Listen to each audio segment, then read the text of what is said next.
All right, good evening, ladies and gentlemen. Um, at the outset, I would like to thank the chairperson of WOSI, my colleague and good friend Nitin Sharma, for giving me this opportunity um, to share my thoughts on the topic of the new definition of reality. I would like to start off by saying that whatever I'm planning to share is not an output of any social media research.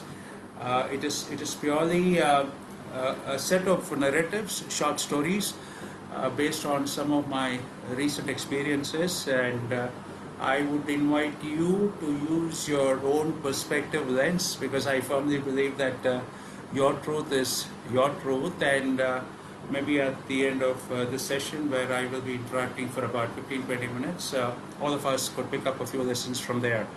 I also would like to clarify something, that I am a HR professional and I've been so for the past 30 years. But the focus of my discussion today is going to be purely from the point of view of a layperson. Of course, there will be some perspective of HR coming in, because 85% of the time you're awake, you're at the workplace, so that influence will naturally be there. But notwithstanding that, whatever I'm going to share is going to be, from the through the eyes of the common person. And the other aspect or other caveat which I would like to share up front is, while you will be viewing the narrator perspective lens, I also would like you to pick up a small construct from a framework called the Cunningham framework. Cunningham is a Welsh term which means habitat. We are all produce of our backgrounds, our past, our formative years, and so on and so forth. According to this framework, there are a set of questions which, if you could pose to yourself, you may get a variety of perspectives over and above your lens view of things. So if this is my lens view of the world, and each one of us have a different power, right? The Cunningham framework offers one more layer. So we get an added view, and hopefully that would give you a different perspective to reality. And I do acknowledge that when we talk about reality, you have your reality, I have my reality. So each one's truth is their own truth, and the best way to normalize multiple truths is try and see the world through its eyes. Easier said than done. So the three questions as per this framework, which I would request you to pose yourself, or at the end of each narrative which I'm going to share briefly for about a couple of minutes, the first question which you may like to ask yourself is, what was interesting about the story which I just heard? What was interesting? I hope you find something interesting. The second part of the second question, which not really part of, the second question is, what was either unusual or important, or both? It has to be either unusual or important, or both. It can't be neither. And the third and the final question is, what is the moral of the story? Once you get responses to these questions on that little narrative which I'm going to share, you club it with your own perspective. I'm sure you will have a different or a differentiated view of the current reality. I want to start off with an incident which happened on the 21st of March, I think a few days before the lockdown was announced in India. Now, I know that this audience is from the different parts of the world.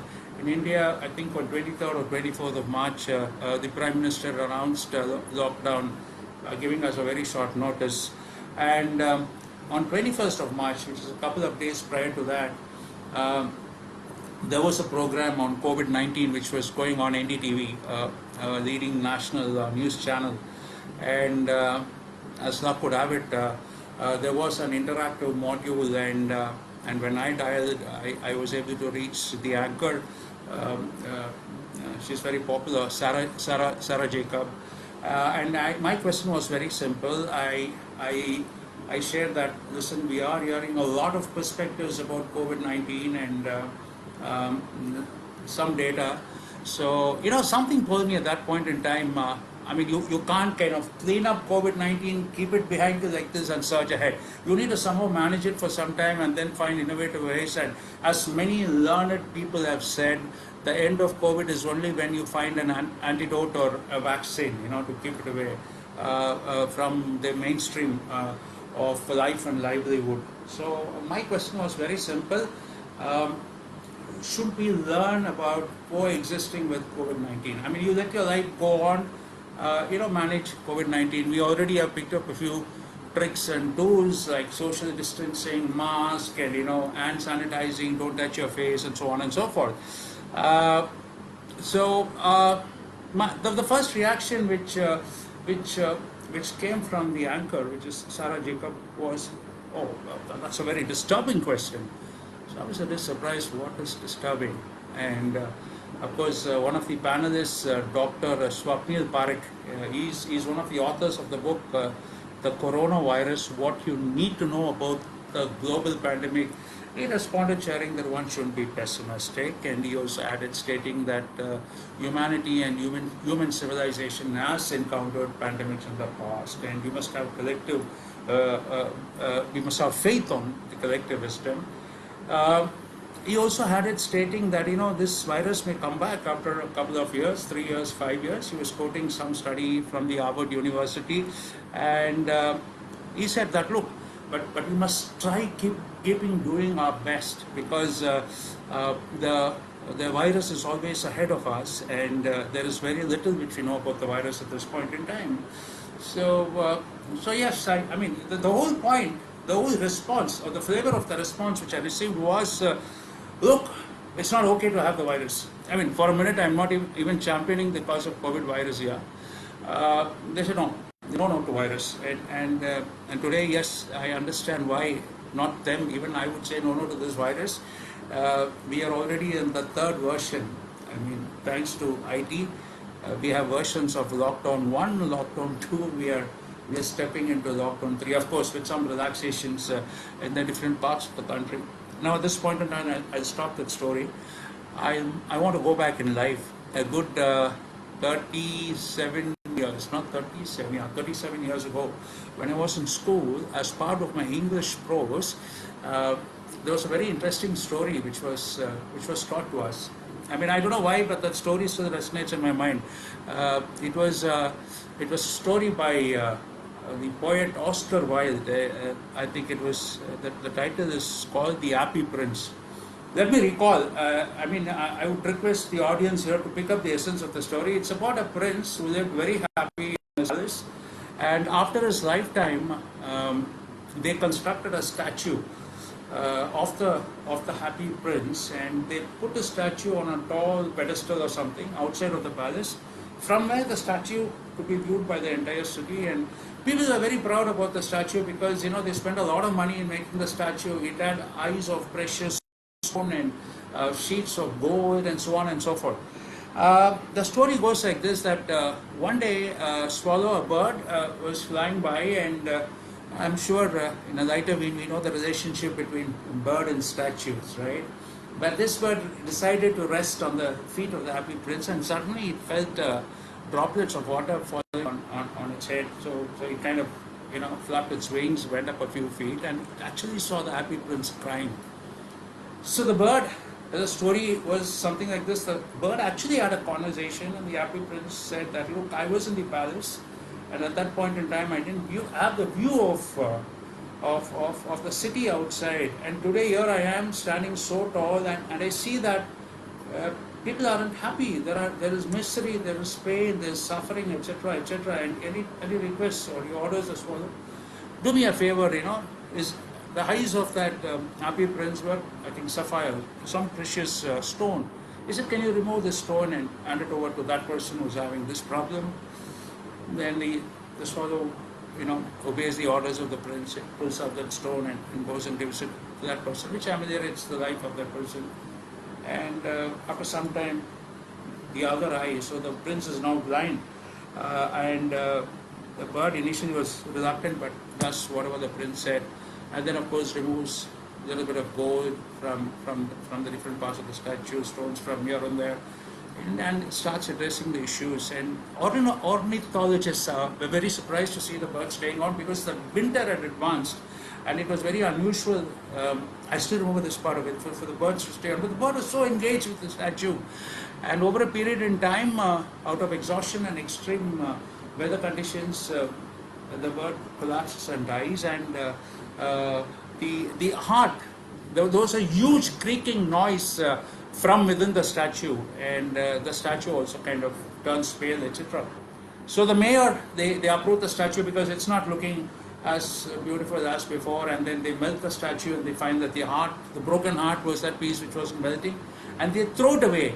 And this lands next to the dead swallow, the bird. And at that point in time, I believe God asked his angels, can you get me two most beautiful things from the city? And the angel went and picked up the bird and the statue, and both of them are celebrated in the Lord's kingdom. All right, and now remember that story. I come back to the NDTV story. In NDTV, when I raised this question about coexisting with the corona or this COVID virus, I could understand why the anchor felt that it was a disturbing story, and also the other person wanting to be very optimistic. And today I realize it's very difficult. I mean, during lockdown, some of us, even I think the word lockdown, I used to flip it over for lockout, because in HR or IR parlance we used the word lockout. Lockdown is a new term. It's unprecedented. Many of us are going through this for the first time, and I'm sure we are feeling the pangs of this lockdown. Shortages in supplies. It's not very easy. We're not very sure whether my supplies will come through tomorrow. Of course, in all fairness, the government has constantly assured us, they keep telling us don't vote, etc. The kids are not going to school. This friend of mine called up and he said, hey, listen, the kids are not going to school. And I'm really worried because, the process of schooling is so important for education. And what will happen to the future? There was definitely a lot of panic and anxiety. And I started thinking, oh yes, courtesy this lockdown, we are going through these difficult experiences. But just reflect for a minute. There are people who go through this lockdown experience, or there are people who were going through this lockdown experiences even before COVID-19. And there's a good possibility that after COVID-19 or so, there could be lots of people who will go through this lockdown experience. There are kids who don't go to school, the negated sections of the society. There are people who are not sure about their meal the next week, the next month. There are people who are not sure about the future. So my submission at the end of my first story is, I think this is the Happy Prince moment for some of us who are blessed. I hope you got the essence of what I'm arriving at. Of course, as compared to the Happy Prince, we are happy and we are alive and we are kicking and it is very important for us that there are sections of our society, our community, state, country, and even our planet which are in a perennial state of lockdown. Some parts. Do we want to do anything about eliminating this lockdown mindset amongst the less privileged? And if we respond with an overwhelming yes, then I believe that we will see a new definition of reality from what we always had. And so I would like to reiterate that this crisis has given us a Happy Prince view of things, and with our collective wisdom as responded by the specialists in the NDTV program, we hope that this perennial lockdown which we have imposed on our society, inadvertently though, could also be behind us.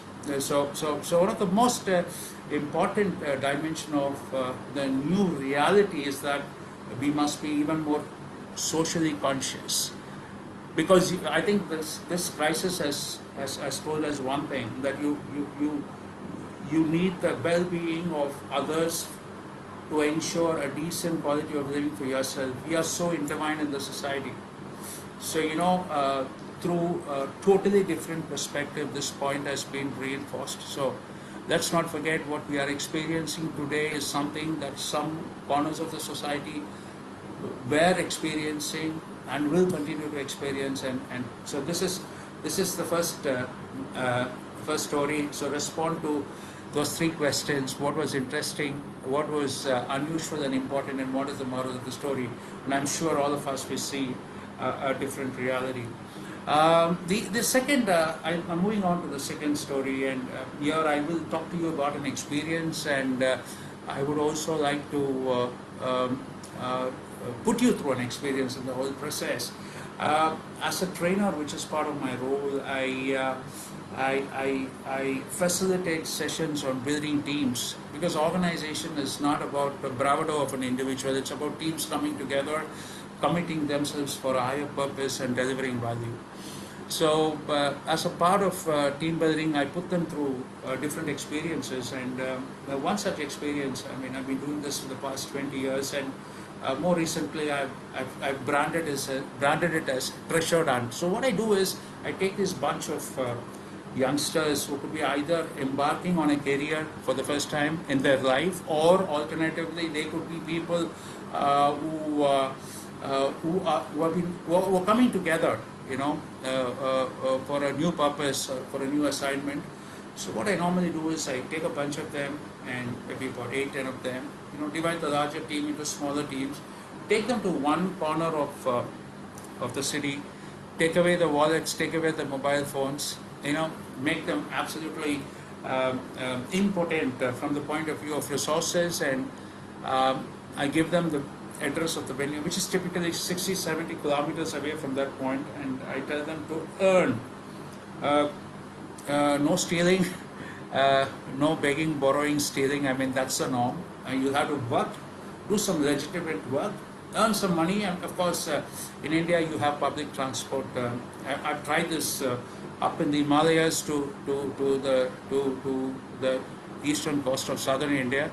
I drop them somewhere, and I come back to the venue, and fortunately I've done it a countless number of times. Invariably people have come back, and once they come back, we have this conversation about how the experience was, and you hear some very inspiring stories on how much they toiled, and how there are good Samaritans everywhere. They go and tell people, listen, we're supposed to work, and we don't know, but we can do something manual, and they either remove the snow in the cars up in the mountains, or washed up a place, or some people beaded the flowers together.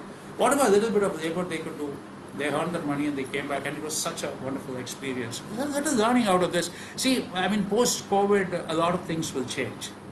All right? So your past experiences will definitely continue to have some relevance in the future, but I think we must have an agile mindset, understand the context, and try and pick up new skills, reinvent ourselves in such a form and shape so that we stay relevant from the point of view of value adding in the new scenario. But the story doesn't end there. And then I draw an analogy between that little journey they had from that point to the venue of the program and the journey of life. And one of the questions which this discussion normally leads to is what is the kind of investment required to develop someone into a responsible citizen. When all of us were born, we were small kids, right? From that point to a point where we become responsible citizens, we become reasonably independent, we earn our own bread, we are independent, etc. Obviously, we don't grow all by ourselves. There is a lot of commitment and sacrifice by a lot of people, starting with your parents, your family members, your elders in the neighborhood, the friends in school, your teachers, your professors. So and these are guys who directly impact you. But there are these others, who certainly those people who drove you to your school. I used to go by the bus, and there are these people, the guys who drive the bus or by the train, and so many things which happens. There's so many people whom you don't see. For example, the books getting published. It's all a function of labor. There's so many people who touch your lives. You don't see all that. And if you actually, put a sigma of all the investment together, I don't know how many of us have ever computed what is the cost which goes into making us as a responsible citizen. There is a phrase which says it takes a village. It takes the contribution of a village, so many people to churn out a citizen. So, and at that point in time, I stop and I request the audience to reflect on their village, people who shape them. And at that point in time, I tell them to pull up their mobile phones and send out a message to somebody who's a significant representative from their village, and just tell them, look how much you love them, and thank them profusely, and tell them that you are where you are because of them. And invariably what happened was, whenever people sent this message, they became very emotional. I mean, some of them, or rather most of them, could not hold their tears. And initially I thought, okay, it was an emotional moment, but then I realized when I over a period in time, I went up and said, why did you break down? Why did you feel so bad? You were doing a nice thing, and a repeat response which I received was, they called me Bala. They said, Bala, I wish I had done this long time ago. And so I used to ask them why, and there are no reasons why. But the very thought of not having done it at the right moment, somebody makes that significant difference in your life, looking into their eyes and telling them, thank you very much, thanks for what you've done. And when they move apart and then they reflect, etc., I think the inner center gets shaken up a little bit. So I am not sure how many of you all are there in the audience, but may I request you to, I told you I'll put you through an experience. If you don't mind, you can pull out your phone, open your WhatsApp or something, and send out that message to that person from your village who kind of made a difference. Just tell them, choose somebody who you're not with at this point in time. Say thank you and tell them how much you're missing them. I'll pause for a minute, and let me also send a message to somebody.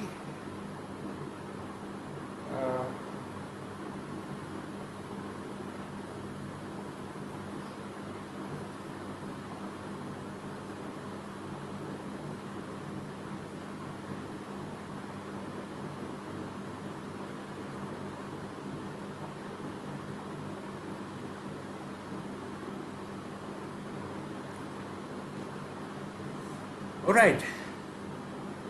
So, since you can post your comments, I'll be keen to know how did you feel about this this exercise. So this is the other filter, and I call this that when you express gratitude with confidence, it strengthens you to become even more socially aware. When you express your gratitude with confidence, because when you express gratitude, you start counting on your blessings, and when you start counting on your blessings, the capacity to give in you expands, and then you can play the happy prince alive, and you can become socially more aware and more conscious. So this is another filter I would request you to consider, to see reality in a very refreshed way. So that's story number 2, and I would like to see some comments to whatever you said. Yeah, I see a lot of thumbs up. Okay. Well, thank you. Was that messages? All right, good. So one more story before, after which I will take some more questions. In today's context, it's so difficult to stay focused beyond a limited span in time. And let me also assure you that I wish I could be in the presence of all of you and doing this conversation, because I think everybody is 18 plus here. It really sucks looking at my own face and talking, and it's not an easy experience for somebody who's too socially wired like me. And, and I hope Nitin, you're listening. And next time, I hope OC, when it does a conference, I mean, let's all meet in person. It's very difficult. And you know, typically when you are a speaker, you know, you improvise based on the reaction of the audience. And you know, I can't give myself a reaction which will motivate me. Uh, the last bit is something which happened about 2 weeks ago. I work for this company called Doma Kaba, and we are, just to give you a perspective, we have a manufacturing facility here, and we have a presence across the region which I'm managing. And so suddenly the lockdown was announced, and all of us got stuck into our respective residences and started working from home. And we had a couple of guys who joined us. I normally invite them over to our factory, and you know, there's something called onboarding, which is giving them an overview into our business and so on and so forth. And so these are days of branding, and we said, okay, we will have a zero touch onboarding, and we went through the process for a person. And the second person was in Delhi. I haven't gotten his permission as yet to talk about it, so I'm not going to drop his name. And during his selection process, of course, he had shared with me that he was living with his mom, and he was in Delhi, moved from Bombay. So on the day of his onboarding, 9 o'clock, bright and early on a Monday morning, I got into a call, and I said hello to him, and I welcomed him. And I don't know why, but I realized that this guy was getting inducted from his residence, and it made sense to say hello to his mom. Of course, if he was okay and his mom was okay, I requested, could I say hello to your mom? And his mom was thrilled when I said, ma'am, welcome to the Doma Kaba family. And then I went on to say, ma'am, this is a strange experience for us. Your son is coming on board. First and foremost, we would like to thank you for giving us your son. And that struck hard, you know. And she was very excited. She said, oh, thank you so much. Never have I had an experience like this. And in a lighter vein, but a very profound message I conveyed, I said, ma'am, you are his manager, because none of us are going to be there. And these are days of lockdown. And one of the first performance indicator for your son is that you should not walk out of the residence unless otherwise it's absolutely necessary. And he should take good care of you. And you could tell him that if he does so, he can consider himself fired. No, of course, that was a joke, but you know, it really touched. That lady said, you know, I mean, this is wonderful. I mean, a wonderful experience. And then she gave the phone to him, and I just had this to say. I told him, hey, we all love our moms, don't we? So I said, take good care of her. This is all I did, and that set me thinking. And I spoke to my team. I said, hey, listen up. We have pushed work to the houses of the residences of all our colleagues, and you know, in India, you know, we live in small apartments, maybe a couple of rooms, etc. And you know, my wife also, she frets and fumes because I'm sitting in front of my laptop, calls morning to evenings, and my daughter believes, because children believe when the dad or mom is at home, especially when they go out to work, you know, they're there, they have more time for them, you know. So realizing all this, I discussed with my team, and I wrote to all the parents, all the spouses of my employees, and all the kids. And there is a lesson which I picked up, which I wanted to share. To the parents, I thanked them for giving their kid to us. I also told them that I hope they are taking good care of you. And we told them that, you know, you can understand that, you know, they would be in that vulnerable age bracket. So we told them, we hope the kid is taking care. Do take good care of yourself. And then we moved on to the spouse, and we made this statement. We said, you know, we sincerely apologize that we could not plan for work from home because the lockdown was announced all of a sudden. So sorry about that. But we gave them our commitment that when normalcy restores, which would, over a period of time, what we would do is we will find better ways of enabling work from home. And we also nudged our colleagues a bit, predominantly men and a few ladies. We said, look, there's no domestic support, and we know the workload has increased. So we told them that the calls and the training programs are very flexible, and we expect your spouse, my colleague, our colleague, to support you in the kitchen, be it washing the utensils, cutting vegetables, sweeping and mopping, and doing the household chores.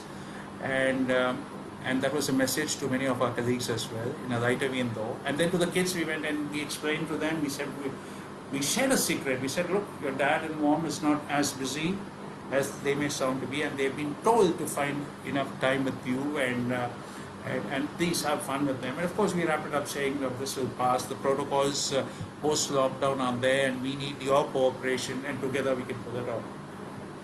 So I sent this message, and the kind of responses I received was truly, you know, it shook my inside, I should say.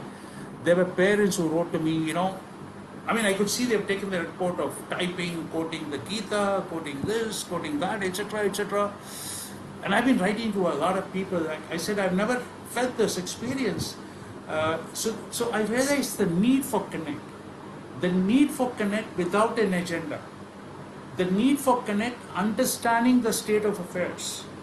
A basic courtesy of, we hope all is well. Now let me tell you, as an organization, all of us are stuck to our homes. I mean, I can't go beyond 500 meters. I can't do anything. But the fact that, you know, the basic courtesy right from within, how are you? We hope things are well. I'm going beyond the WhatsApp, you know. Writing a few lines made a lot of difference. So the last perspective which I would request you to consider is, you know, try and be as honest as you can in all your interactions and try and reach out. Because I think before gratitude, or the first step in terms of fine-tuning your reality is connect.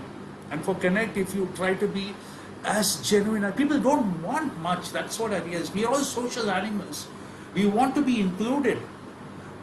We want to be cared for. And when that message reaches out, there is a connect which gets established. So please do consider that, put that filter on. If you can reach out to your near and dear ones and truly convey to them your sincere feelings for them, then I think you raise the foundation which would give you a different twist to your view of reality. Follow it up with expressing gratitude. If there is an opportunity to thank somebody, please look into the eyes and tell them thank you very much. And don't postpone it. The right moment is now. And don't hesitate. And this gives us a lot of stamina to be socially conscious, because you know, when we express gratitude, we count on our blessings, and that's so very critical to become more socially conscious. So I've spoken for more than 30 minutes, and I sincerely wish that, you know, we could all meet at some point in time somewhere and have this interaction. And I'm sure not all I said would be totally relevant, but these are thoughts, and there's enough and more material about COVID-19, and we all know what we know about COVID-19 is what we know, and what we don't know is what we don't know. All right. So on that note, my parting comments are these. I see some nice comments there. Okay, thank you very much. Yes, and somebody is written stating just what the world needs, the most kindness, absolutely, and need of the hour. All right, amazing. And so let me leave with you, leave this parting thought for you to reflect on this Saturday evening in India at 6:30, and that is, for all these additional perspectives to kick off, I would suggest that you practice what is called tough empathy. And what is tough empathy? I mean, these are words which obviously I never created these words. I picked it up from a lot of wise people with whom I was fortunate to interact with. Empathy, they say, is stepping into the other person's shoes. And tough empathy is stepping out of your shoes and then stepping into the other person's shoes. So that not humanity will prevail, even this shall pass. Stay connected, enjoy your time together, and and hopefully good times will be back very soon. On that note, thank you very much, and I'm open for questions if any. Thank you. Okay, I'll stay optimistic. So thank you very much for this opportunity, and good evening. Bye bye.